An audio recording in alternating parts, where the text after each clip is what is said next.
wabarakatuh. Bentengilah diri kalian amalan-amalan kebajikan. Dan selamat datang pada pintu gerbang informasi gaib.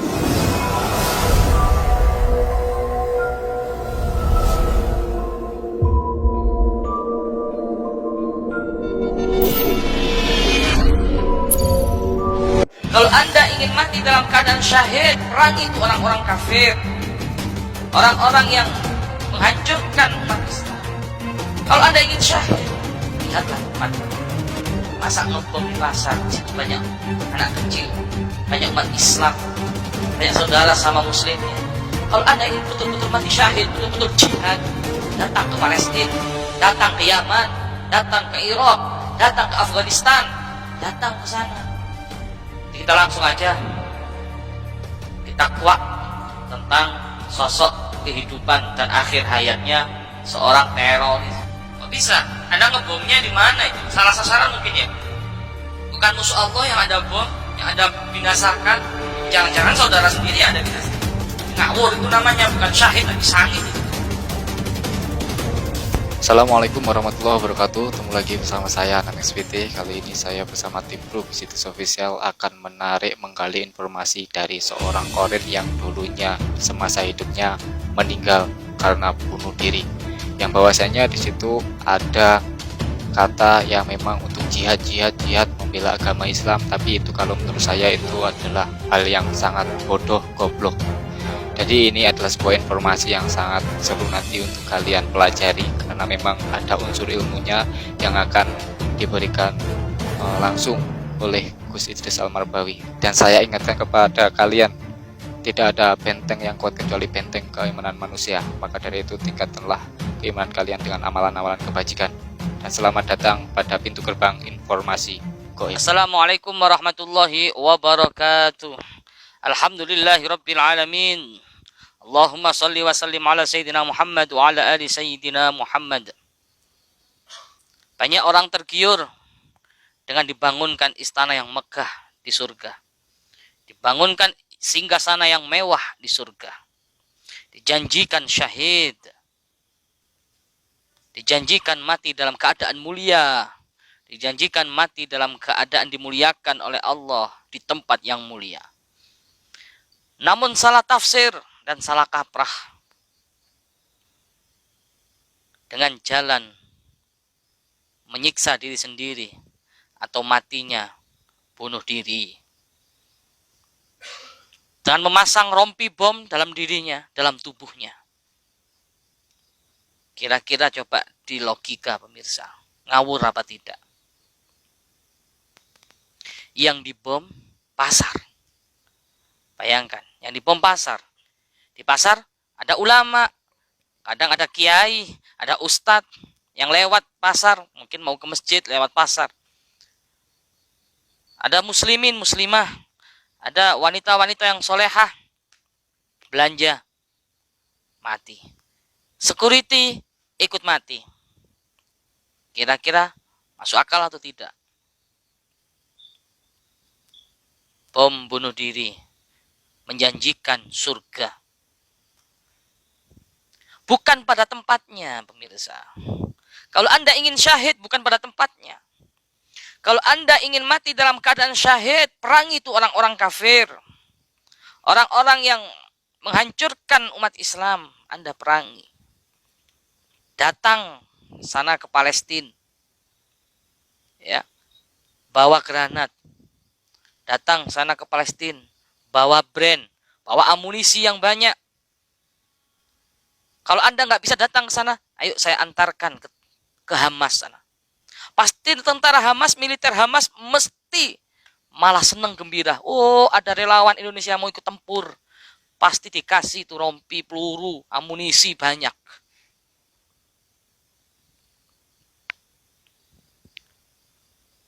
Kalau Anda ingin syahid, lihatlah tempatnya.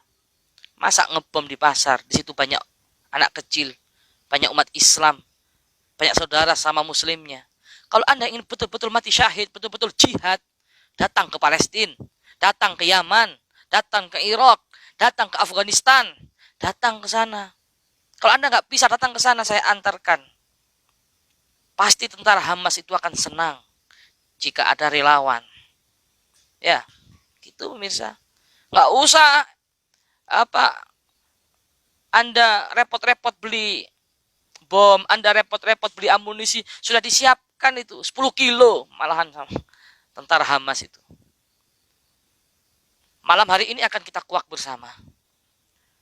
Akhir hayat seorang pelaku bom bunuh diri, entah motifnya apa.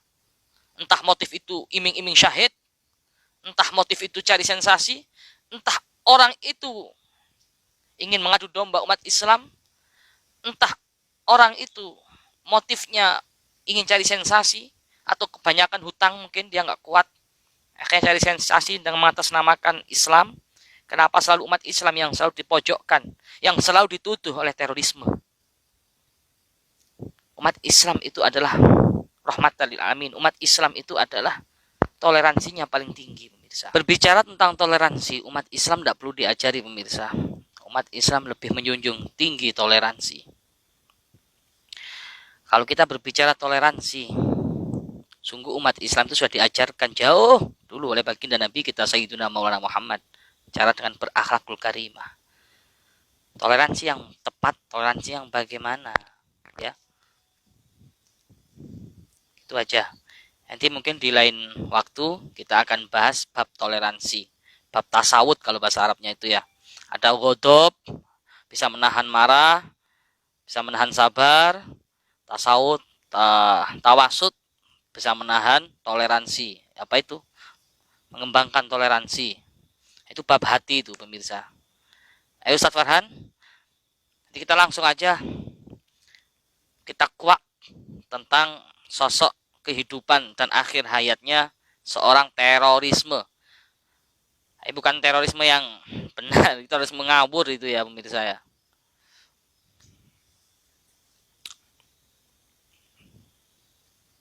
Sudah siap Ustaz? Ini pakarnya, ahlinya di bidang, beliau ini ahlinya di bidang korin, sukma yang halus-halus, di atasnya jin. Ya, kalau yang kasar-kasar, Abdul Jumud, Ahmad, Tuki Ageng.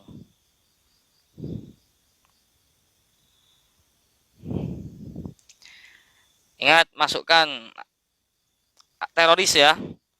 Terorisme ya, nanti keliru janda.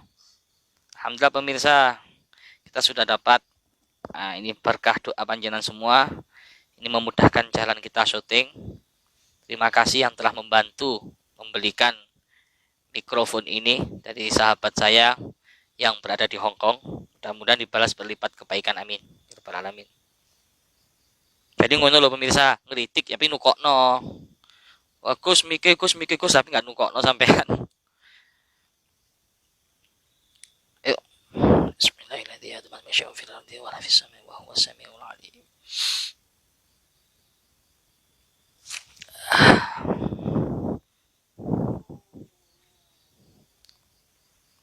Kenapa ini geruku-geruku ini?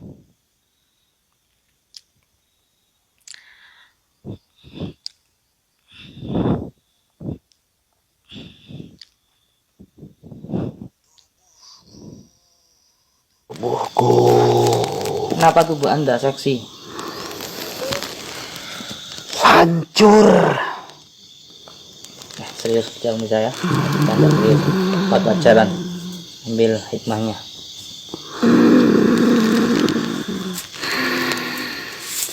Hancur berantakan. Assalamualaikum. Anda Muslim? Alhamdulillah. Anda dari mana? Dari wilayah Medan. Dari Medan pemirsa. Hancur kenapa? Gara-gara bom. Motifnya apa Anda? Anda melakukan bom bunuh diri gitu? Atau kena bom? Saya yang melakukan sendiri. Kenapa Anda melakukan bom bunuh diri? Anda dikejar-kejar debt collector atau gimana? Bukan. Oh bukan. Sudah nggak kuat menahan beban hidup, akhirnya Anda bunuh diri gitu? Bukan juga. Oh, bukan juga. Terus? Karena tergiur Apa itu? dengan iming-iming dijanjikan kesenangan yang selamanya, dijanjikan hidup abadi di surga, tapi ternyata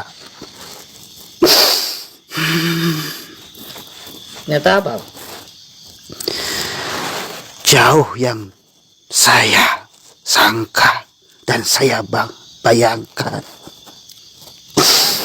Kok bisa? Anda ngebomnya di mana itu? Salah sasaran mungkin ya? Bukan musuh Allah yang Anda bom, yang Anda binasakan. Jangan-jangan saudara sendiri yang Anda binasakan, betul? Iya.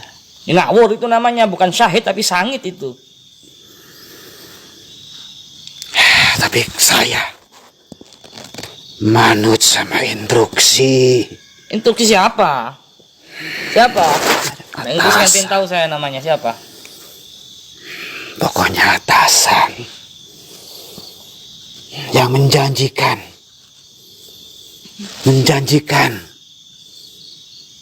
hidup bahagia selamanya. Emang waktu itu yang Anda bom itu di mana? Tempat ibadahkah?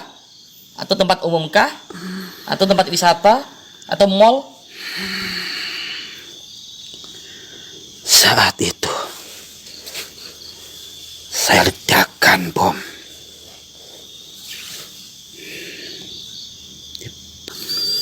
Kenapa Anda kok nafsu sekali?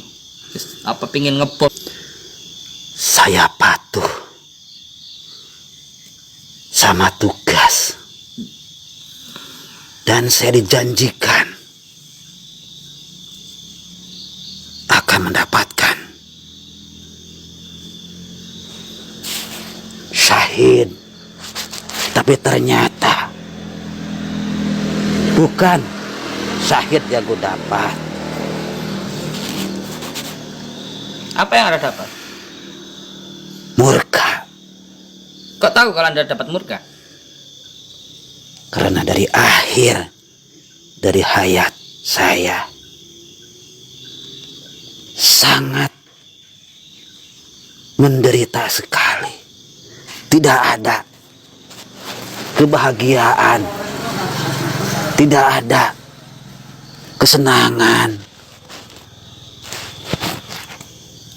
Tiap hari mendapat adab. Anda menyesal meninggal? Sangat menyesal sekali. Anda punya anak? Belum lama menikah. Oh, belum lama. Pengantin baru. Pengantin baru pemirsa. Awal-awal saya aktif. Aktif apa itu? Remaja masjid. Masya Allah, ternyata remaja masjid. Tapi kok bisa kayak gini? Kok bisa jadi teroris ini gimana itu? Karena saya terbawa arus Begitu. dengan perkara-perkara yang tidak jelas, yang menjanjikan akan kesenangan, terutama setelah kematian. Berarti semacam kena doktrin gitu, Anda dicuci otak itu ya? Saya terpengaruh. Pikiran saya sudah tidak mengenal lagi. Tidak bisa membedakan mana yang baik dan mana yang salah.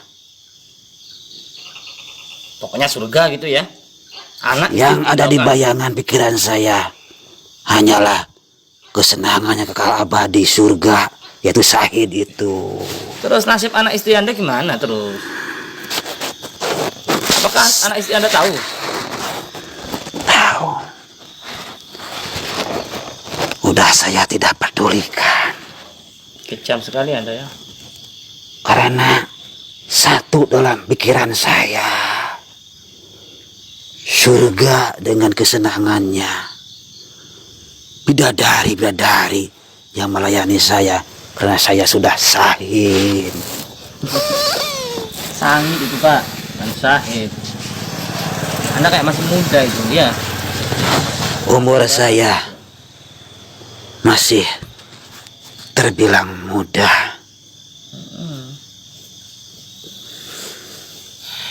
Saya sungguh menyesal.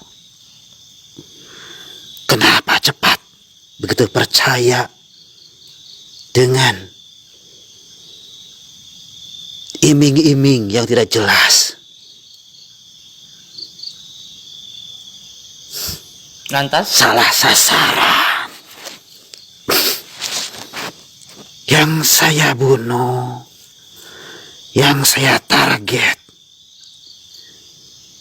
malah sesama muslim. kalau Anda pengen syahid, datang Pak ke Palestina sana. Pasti tentara Hamas itu seneng. Itu sampean bom itu markasnya Israel itu, markasnya Yahudi itu sampean bom. Syahid itu nanti. Nah, ndak sampean Polres dibom. Saudara kita Pak polisi sama muslimnya Anda bom. Seandainya saya diberi kesempatan sama Yang Kuasa untuk bisa ke dunia lagi, mungkin saya akan pilih jihad melawan musuh-musuhnya agama Allah. Anda niatnya jihad, Anda pengen syahid, pengen mulia, yang paling mulia itu adalah orang syahid. Tapi sekarang Anda terjerumus, Anda orangnya sebenarnya hatinya baik, pengen mengejar ridho Allah, tapi salah jalan, sehingga kematian atau maut Anda jadi menyengsarakan Anda, menjadikan Anda sengsara di alam kubur. Lebih-lebih belum nanti hisabnya di akhirat. Iya, waktu itu saya sungguh tidak teliti memilih dan memilah mana syahid yang sebenarnya. Karena mungkin otak saya sudah tercuci dan apa yang mereka bilang sama saya, apa yang mereka instruksikan sama saya langsung terima dan saya langsung bersumpah akan melaksanakan tugas itu. Karena saya udah punya keyakinan, karena iming-iming itu dijanjikan mati syahid, surga jaminannya. Tapi sungguh semuanya meleset. Akhirnya kehidupan saya setelah kematian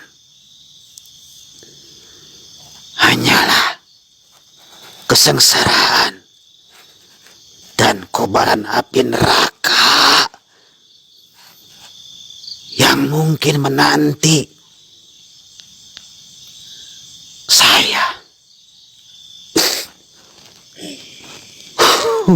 Oh ya Allah.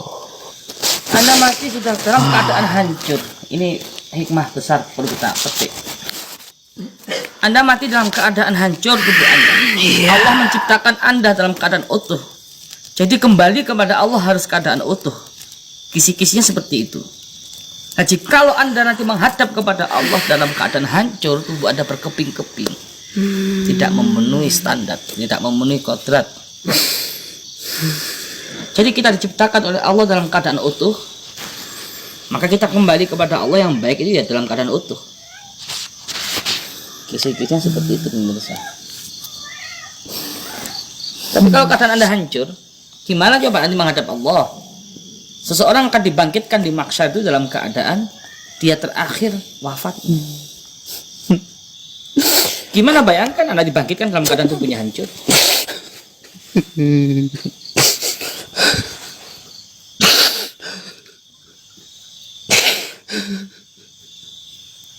Ini jihad yang ngawur, jihad yang salah.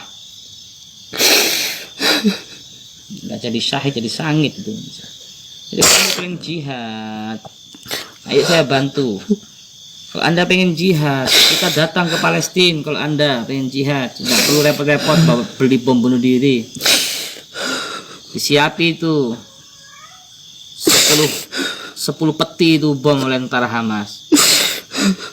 Jihad, sana bom itu markasnya Israel, itu markasnya Yahudi. Anda sama umat Islam dibom. Kenapa waktu itu saya sangat mempercayai dan meyakini bahwa apa yang saya perbuat itu adalah hal yang mulia, hal yang diridhoi Allah, dan mati dalam keadaan syahid. Kalau boleh saya tahu, mulai umur berapa Pak gabung sama seperti itu, organisasi seperti itu? Semenjak saya menikah. Itu awalnya gimana? Gak bisa terjerumus seperti itu? Waktu itu saya sering lihat kabar-kabar, baca-baca, dan saya sangat tertarik. Walaupun berat resikonya, asalkan punya keberanian, bisa syahid, diiming-imingi masuk surga. Terus kenyataannya sekarang masuk surga apa gimana? Ya nggak tahu. Jangankan Tandanya sudah nggak di surga itu. Jangankan surga, wanginya juga Nggak dapat. saya nggak menciumnya. Terus kenapa tempat itu yang tertarget? Yang Bapak sebutkan tadi. Kenapa tempat itu? Ada apa di tempat itu? Saya cuma patuh sama instruksi, karena katanya kalau yang ditarget itu menimbulkan risiko yang paling berat, maka itu akan lebih mulia matinya.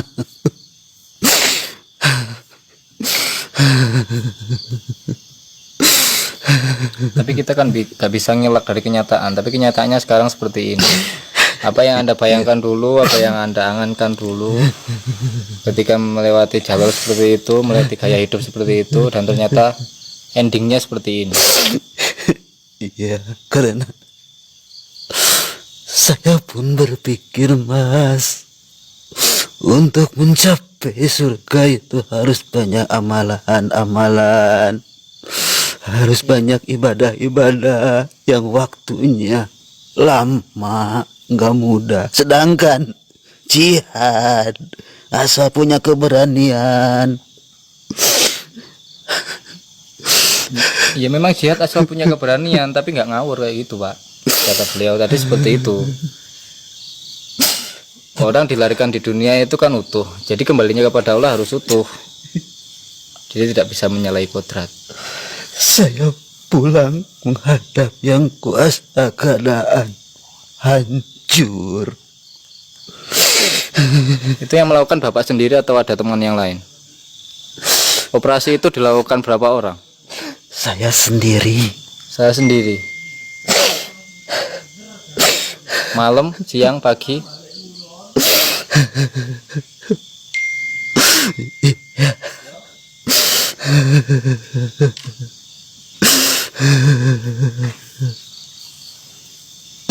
Saya nggak kuat untuk menceritakannya. Itu bomnya itu ditempel di mana, Pak? Di perut? Iya, Atau di punggung? Atau di mana? iya. Pakai rompi. Pakai rompi. Iya, Anda menyamar gitu. iya. Pakai sorban, pakai jubah gitu. Tapi walaupun pakai sorban, pakai jubah konyol itu, Pak, kalau menurut saya. Akan seperti itu. Kasihan keluarga yang ditinggalkan. Kasihan. Apakah pernah istri melarang Anda itu gaya hidup seperti itu? Pernah istri melarang? Atau mungkin kerabat yang lain melarang? Istri saya ndak tahu kalau saya ada niatan untuk melakukan bom bunuh diri secara sembunyi-sembunyi.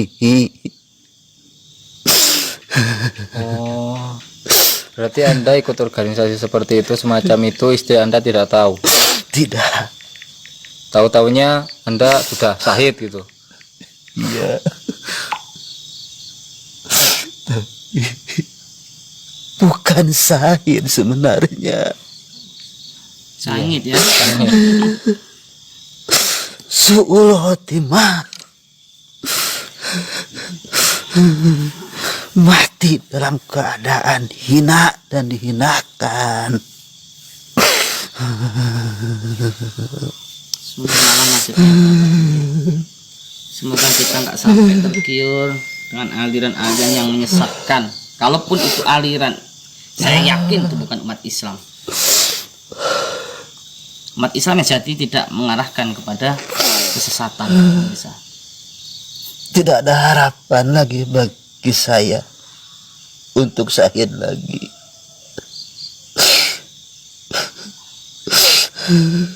Udah salah jalan. Salah.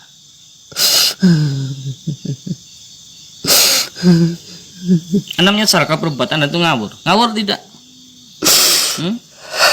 Sekarang saya baru sadar. Ini perbuatan yang sangat ngawur. Ya itu. Tapi awal-awalnya saya yakini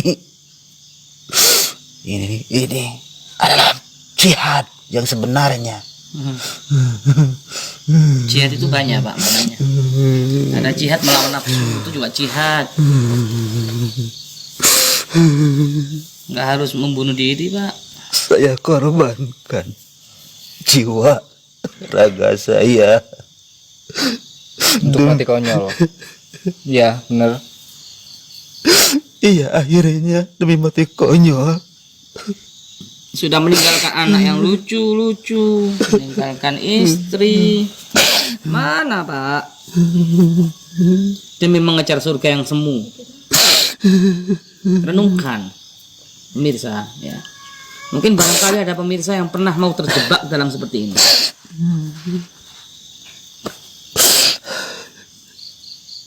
Nanti akan saya jelaskan di akhir video jihad yang sebenarnya. Ya, medan juang Islam itu ada 3. Pertama dakwah, yang kedua hizbah, yang ketiga jihad.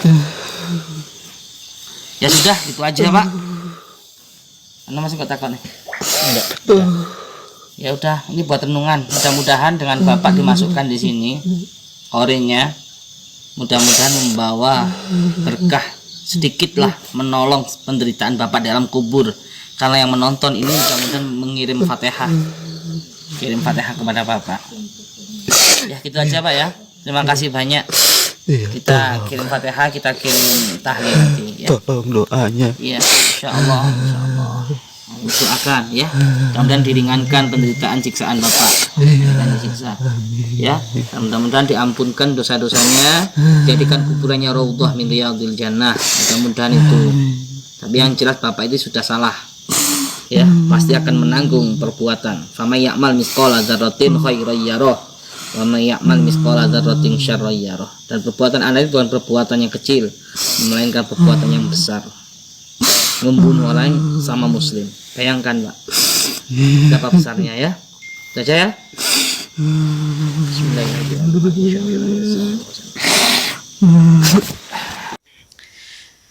Cukup sudah kita menyaksikan yaitu sosok seorang yang matinya karena bom bunuh diri. Sesuai request Bapak Ibu pemirsa yang terbanyak, yaitu tentang Qorin, suruh ungkap Qorin bom bunuh diri, atau kita sebut teroris lah. Medan juang Islam ada 3 pemirsa, perlu dicatat. Ingat, medan juang Islam ada 3. Pertama dakwah, kedua hizbah, ketiga jihad. Dakwah itu apa? Dakwah itu mengajak. Kalau kita mengajak, jadi harus santun dong. Harus lemah lembut, harus sopan, harus bijak. Ya, namanya dakwah kita nggak boleh keras. Namanya dakwah kita mengajak kebaikan. Mengenalkan Allah, mengenalkan Rasulullah, mengajak duduk di majelis taklim, majelis sholawat, majelis zikir, itu namanya dakwah. Jadi nggak boleh harus paksaan, harus keras, nggak boleh. Dakwah itu harus santun, bijak. Paham ya? Dakwah artinya mengajak. Dan dakwah adalah cinta, dan cinta meminta semua yang ada pada dirimu. Namanya dakwah mengajak juga enggak mudah. Kita dakwah juga harus kadang melewati cacian, makian, fitnah, hasud, iri, dengki. Banyak yang musuhi, itu pasti pemirsa. Namanya dakwah. Wa idh yamkuru bikal ladzina kafaru yusbituka aw yaqtuluka aw yukhrijuka wa yamkuruna wa yamkurullah wallahu khairul makirin. Orang yang berdakwah mengajak kebaikan sekecil apapun pasti akan merasakan ujian. Pasti itu. Karena mencontoh pimpinan kita, panutan kita, imam kita, Sayyiduna Maulana Muhammad. Beliau nggak lepas dari cacian makian, beliau nggak lepas dari fitnaan, beliau dilempari kotoran unta ketika sujud. Naudzubillah, ya Allah, kasihan. Astagfirullahaladzim. Dan beliau dijamin masuk surga. Lihat beliau, Nabi kita Muhammad, dicaci maki tiap pagi oleh istrinya Abu Jahal, difitnah, dituduh, diintimidasi, diteror, diusbituka, au yaktuluka, au yukhrijuka, diancam mau dibunuh. Itu siap nggak dakwah konsekuensinya? Au yukhrijuka, diusir dari kampung halamannya. Siap nggak kita? Kalau kita dakwah, menyuarakan kebenaran, siap nggak kita harus merasakan itu? Diintimidasi, diteror, mau dibunuh, au yukhrijuka, bahkan diusir dari kampung halamannya. Tapi jangan khawatir, kata Allah, wa yamkuruna wa yamkurullah wallahu khairul makirin. Nah, jika Anda berbuat makar, jika kita dimakari oleh seseorang, jangan khawatir, wallahu khairul makirin, maka akan dibalas. Sesungguhnya lebih baik makar adalah makar Allah. Itu dakwah. Yang kedua, medan juang Islam yaitu amar ma'ruf nahi mungkar atau hizbah. Ya, ini harus tegas, harus lugas, harus cerdas. Namanya amar ma'ruf nahi mungkar, memberantas kemungkaran. Kalau ada yang nggak benar, harus suarakan, meski resikonya berat. Kalau ada yang melenceng, harus kita luruskan. Tapi resikonya berat pemirsa, amar ma'ruf nahi mungkar atau hizbah ini. Apabila ada kemungkaran, kemaksiatan di depan mata kita, wajib kita untuk menegurnya. Wajib kita untuk menasehatinya. Resikonya besar, musuhnya makin besar kalau kita mengambil medan juang Islam yang kedua yaitu hizbah atau amar ma'ruf nahi mungkar. Memberantas kemaksiatan di depan mata. Contoh, ada diskotik. Berani nggak? Berat ya. Memberantas mabuk-mabuk, ada membuat resah masyarakat. Ada begal, ada maling ya, perkumpulan-perkumpulan kemaksiatan, kemungkaran di kampung kita. Wajib kalau kelihatan mata kita wajib menasihati. Nggak bisa ditegur, wajib itu diberantas. Itu medan juang Islam yang kedua yaitu hizbah. Nah, yang ketiga yaitu adalah jihad fi sabilillah. Apabila kita diserang, apabila negara kita misalkan ya, mudah-mudahan nggak jadikan negara yang baldatun thayyibatun warabun ghafur, kampung kita diserang. Kalau Anda pengen jihad dulu tahun 90,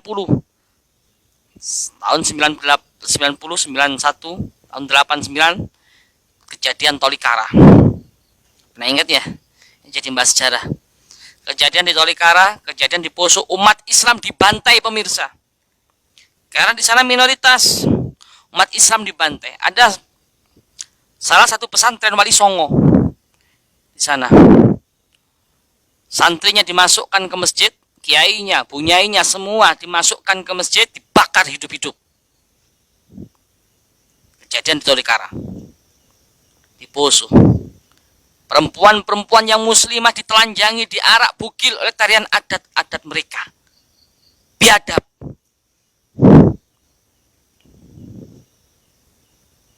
Nah itu jihad wajib kita.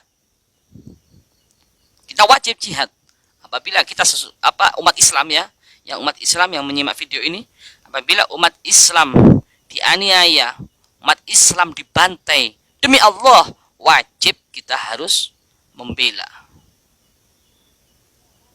Paham ya? Barang siapa yang membela agama Allah dengan tulus, dengan ikhlas, maka akan dibela. Harus siap konsekuensinya, harus siap resikonya. Tentunya resikonya besar, kita akan dicaci maki, kita akan dilecehkan, kita akan difitnah. Siapa yang memfitnah, siapa yang melecehkan, siapa yang mencaci maki? Ya mereka yang ahli maksiat, mereka yang gemar dengan kemungkaran, mereka yang munafik, mereka yang pendusta. Itu jelas. Ada 3 medan juang Islam, yaitu dakwah, hizbah, jihad. Medan juang Islam adalah 3, meski diingat jangan dilupa. Pertama dakwah, kedua hizbah, ketiga jihad fisabilillah. Pertama dakwah, kedua hizbah, ketiga jihad fisabilillah. Itu ada lagunya pemirsa. Medan juang Islam adalah 3, meski diingat jangan dilupa. Itu ada syairnya, medan juang Islam. Astaghfirullah Rabbi ya syakur, astaghfirullah Rabbi ya sabur, astaghfirullah Rabbi al-ghafur, astaghfirullah min kulli ghurur. Itu ada. Setiap medan wajib diisi oleh yang pantas dan memang ahli. Semua medan wajib sinergi, jangan merasa menang sendiri. Tuh. Setiap medan wajib diisi, jangan merasa menang sendiri. Jadi sesuai dengan ahlinya, yang ahlinya dakwah ya dakwah, yang ahlinya hizbah ya hizbah, yang berani ahlinya jihad ya jihad gitu. Tapi yang konsekuensinya jauh lebih berat, harus siap dibully gitu. Dakwah haruslah bijak dan lugas, hizbah mestilah cerdas dan tegas. Jihad medannya berani dan keras, berkorban hingga terakhir nafas. Jihad medannya berani dan tegas, berkorban hingga terakhir nafas. Dan juang Islam ada 3, perlu diingat ya, dakwah, hizbah, dan jihad. Ayo, inilah medan juang Islam yang harus kita juangkan bersama, sesuai dengan ahlinya, sesuai dengan ahlinya kita di bidang apa, yang dakwah-dakwah, yang hizbah-hizbah, yang jihad-jihad. Tentunya jihad juga banyak versinya ya pemirsa, banyak versinya jihad. Nanti di video next akan saya lanjutkan, akan saya jelaskan tentang pembagian apa itu jihad, termasuk jihad melawan nafsu juga jihad pemirsa. Ya, itu saja yang dapat saya sampaikan, mudah-mudahan bermanfaat. Kita membahas malam ini tentang teroris, videonya yang mati dalam keadaan bunuh diri, bom bunuh diri. Sungguh sangat tragis, sungguh sangat menyesatkan, sungguh sangat menakutkan, sungguh sangat menyedihkan. Alangkah sedihnya yang mati, yang sudah mati dalam keadaan bom bunuh diri itu. Mudah-mudahan kita terhindar dari bunuh diri, karena sesungguhnya haram kita mati kita diakhiri dengan bunuh diri. Mudah-mudahan yang menyimak video ini, mudah-mudahan dimanapun Anda berada, saya menyapa Anda. Baik Anda saat ini berada di perkantoran, di gedung-gedung mewah, di kamar-kamar mewah ber-AC, saya menyapa Anda dengan segala kerendahan hati. Buat teman-teman saya, sahabat-sahabat Gus Idris Official yang menyimak video ini saat ini berada di tempat-tempat kumuh, tempat-tempat kotor, di kos-kosan sempit, di rumah-rumah yang kotor, rumah-rumah sempit, kontrakan, dimanapun Anda berada, saya menyapa Anda. Mudah-mudahan lewat video ini menjadikan energi buat Anda, menjadikan spirit buat Anda, menjadikan semangat buat Anda. Apapun resikonya perjuangan, walaupun kita dicaci maki, walaupun kita dijatuhkan, kita harus tetap istiqomah. Bagi kita, orang yang mencintai kita, tidak perlu kita menjelaskan tentang kelebihan kita. Orang yang mencintai kita tetap akan mencintai kita. Sedangkan orang yang membenci kita, tidak perlu kita membanggakan diri, menceritakan kebaikan kita terhadap orang yang membenci kita. Karena percuma. Orang yang membenci kita, walaupun kita 1000 kata menceritakan kebaikan kita, tetap mereka akan membenci kita. Karena orang yang benci, tidak ada obatnya. Ilal ma' wal kafan. Kecuali air dan kain kafan. Itu saja yang dapat saya sampaikan. Apabila ada kurang lebihnya, wal afu minkum. Wassalamualaikum warahmatullahi wabarakatuh.